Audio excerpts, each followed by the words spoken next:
Hour 84 of what should have been a 12-hour survival exercise. 23 recruits had been medically evacuated for severe dehydration and exhaustion. The drill sergeant was sweating more than the remaining participant. She sat calmly under a shelter she'd built from branches, weaving a water collection basket from grass, while teaching younger soldiers purification techniques through the perimeter fence. No one in military history had ever lasted this long without supplies. But when her sleeve rolled up during a demonstration and revealed a series of small scars arranged in a very specific pattern, the base commander made an urgent, encrypted phone call. The truth about who she really was would shock everyone and rewrite survival training protocols forever. Where in the world are you watching from today? If stories of quiet strength and hidden resilience inspire you, hit that like button, subscribe for more incredible stories, and let us know in the comments what you think happened next. The morning had started routinely at Fort Blackstone Advanced Training Facility. 24 recruits stood in formation as Drill Sergeant Martinez outlined the survival exercise. 12 hours in the wilderness. No food, no water, basic clothing only. The goal was to survive until extraction while demonstrating core survival skills. Sarah Chun, 34, stood at the back. At least 6 years older than most recruits, she'd earned the nickname Grandma from her younger peers. Her gray-streaked hair was regulation style, her uniform unremarkable. She listened with the same quiet attention she brought to everything else. The exercise zone stretched across 50 square miles of harsh terrain. Rocky outcroppings, dense forest, and a stream that ran dry in sections. Weather forecasts showed dropping temperatures and rain. Standard protocol required finding shelter, water, and signaling for help after 12 hours. As recruits dispersed, most immediately searched frantically for water. The younger soldiers moved with nervous energy, constantly checking watches, calculating survival time. Sarah moved differently. She walked slowly, methodically, stopping to observe. She tested soil moisture, examined plants, noted wind patterns. While others rushed to build basic shelters, she selected her location with surgical precision. By hour 6, the first recruit signaled for extraction. Severe dehydration. By hour 8, 3 more quit. Temperature dropped as predicted rain began. Most remaining recruits huddled in inadequate shelters, counting minutes until official end time. But 12 hours passed. The extraction team found only half the recruits at pickup points. Others were scattered, some delirious, others hypothermic. Sarah was nowhere to be seen. Hour 18. Search teams deployed with thermal imaging. They found her 2 miles away, completely dry under a waterproof shelter constructed from woven branches. A small fire burned despite the rain. She was purifying water in a bark container, using filtration methods not taught in any military manual. Hour 36. Base Commander Richards received his first call from Regional Command. Reports had reached higher levels. This wasn't supposed to happen. Yet one recruit was not only surviving, but thriving. Hour 48. Sarah had begun teaching through the perimeter fence. Evacuated recruits gathered to watch her demonstrate techniques. She showed them edible plant identification, tool creation from natural materials, weather pattern reading. Drill Sergeant Martinez watched in fascination and concern. In 15 years of survival training, he'd never seen this. Most recruits struggled to last 12 hours. This woman was approaching 3 days with no fatigue signs. Hour 60. Local media picked up the story. Military recruit sets endurance record made headlines. Regional commanders demanded explanations. Medical experts requested study permission. Sarah seemed oblivious to attention. She maintained her routine: shelter maintenance, water collection and purification, foraging, knowledge sharing. Her movements remained steady, purposeful, showing none of the expected deterioration. Hour 72. Commander Richards decided to end the exercise. But when the extraction team approached, Sarah politely declined to leave. She wasn't being insubordinate.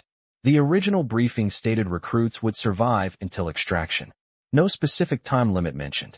She was following orders as given. Hour 84. As Sarah demonstrated water purification to gathered soldiers, her sleeve rolled up.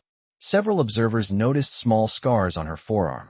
Not random injuries, but precise, deliberate patterns. Geometric shapes that seemed intentional. Martinez squinted through binoculars. The scars formed distinct patterns. He'd seen similar markings in classified briefings about specialized programs that officially didn't exist. Commander Richards received an urgent message to report to Secure Communications. The call came from an encrypted number with protocols he'd only seen in the most sensitive operations. The voice was crisp, professional. Commander Richards had someone on his base who shouldn't be there. He needed to check the classified database for Sarah Chun, the file requiring Level 7 clearance. Level 7 was reserved for officially non-existent operations. Black programs, deep cover assignments, activities never appearing in public records. The database search required 3 authorization codes. When the file opened, Richards understood his shaking hands. Sarah Chun's real record filled dozens of pages. Special operations, survival, evasion, resistance, escape specialist, multiple classified deployments, training certifications in programs that didn't officially exist. The final entry made everything clear. Subject underwent advanced survival training, including 30-day unassisted wilderness exercises in hostile environments. Demonstrated exceptional adaptation capabilities.